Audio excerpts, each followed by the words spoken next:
talaga, Elias Guerrero? Ano bang lihim ang tinatago mo?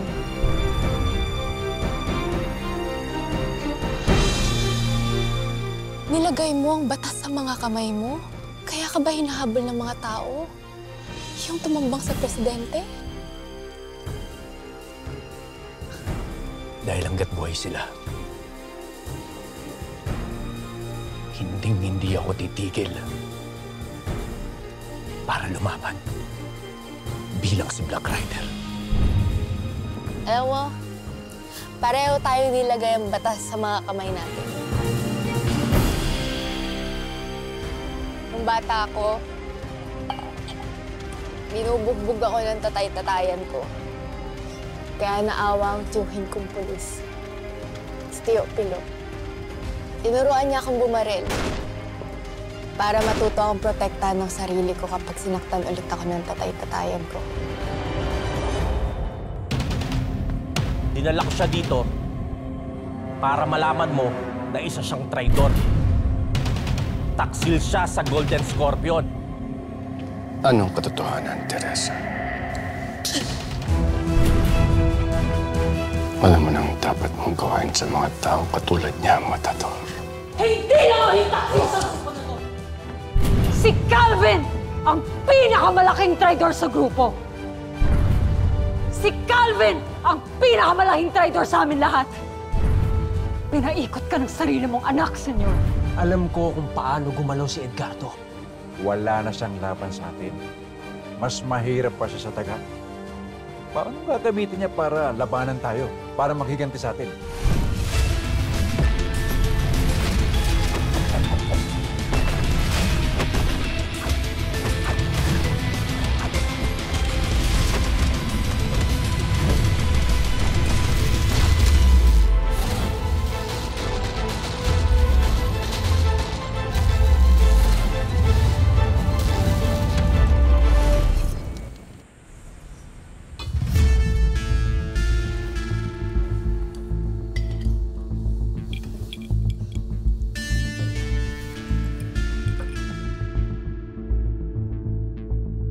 Kung inaakala niyong napapagsak niyo na ang Golden Scorpion, nagkakamali kayo.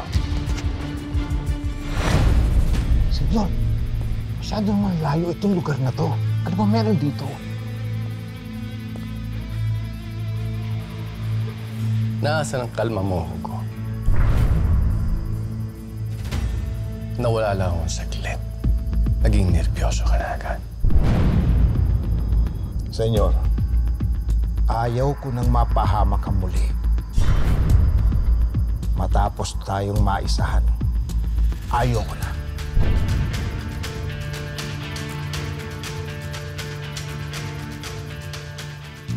Nasa islang ito ang pag-asa ng Golden Scorpion, Hugo. Nandito ang biyaya at kapangyarihan. Hindi lamang ang mansyon ko ang nakatago kong yaman na hindi alam ng gobyerno. Marami pang kayamanan ng pamilya namin na nagmula pa sa aming mga ito. Kayamanan? Lumang kayamanan na galing sa iyong mga ninuno.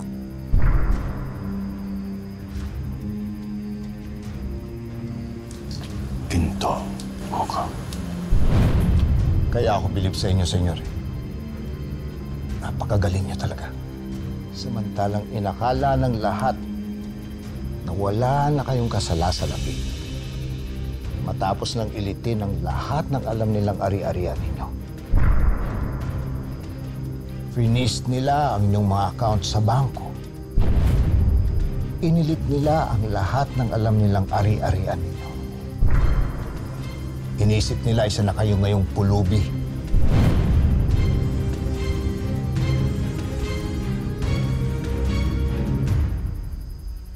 Sa pakikipaglaban sa giyera, Hugo, dapat meron kang isang matinik na estratehiya. Huwag mong ipakikitang lahat ng iyong bara. Tandaan mo, nasa atin ang Joker, Hugo.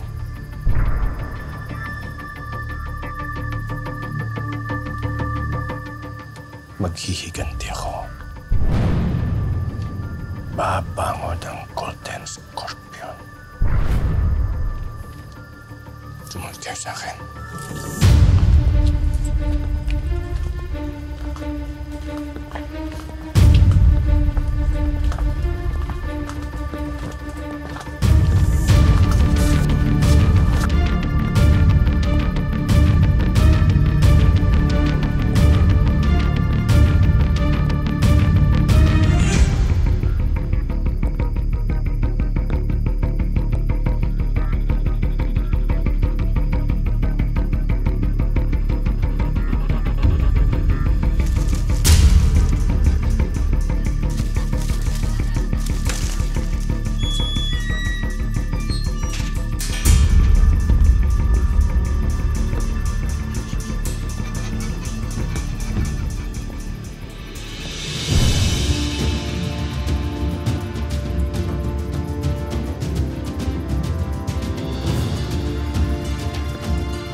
Senyor, hindi ko inakala sa buong buhay kung makakita pa ako ng ganito kadaming ginto.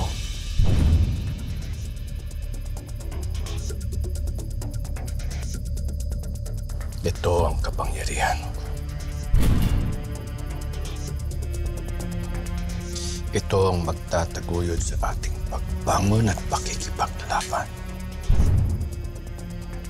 Ang mga gintong ito ay nanggaling pa sa mga ninuno at dating leader ng Golden Scorpion. Ipinasa sa bawat henerasyon hanggang sa naipon at lumago.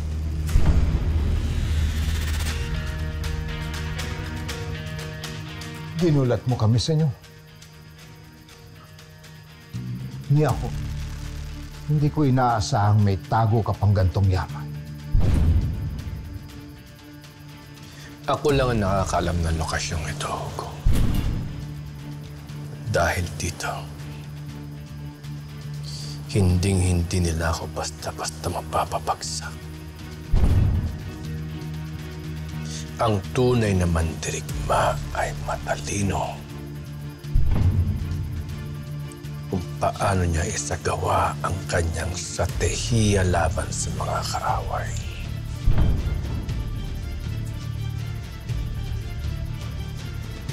Kaya kami saludo sa inyo, senyor, bilang leader. Para sa akin, ikaw na ang ultimo at pinaka. Gagamitin natin ang mga ito para mamili ng mga armas at sandata. Itutuloy natin ang laban. Ibabangon natin ang Golden Scorpion. Kasama mo kami, senyor. Babangon tayong muli. Tandaan niyo, isa-isahin niyo ang lahat ng traitor sa akin, lahat ng tumalikod. Patayin niyo lahat ng mga ahas at traitor. Patayin niyo silang lahat. Ipamukha niyo sa kanila, iparamdam niyo sa kanila ang tunay na kamandag ng isang balaktan. Ubusin natin lahat ng mga traidor. Babangon ang Golden Scorpion.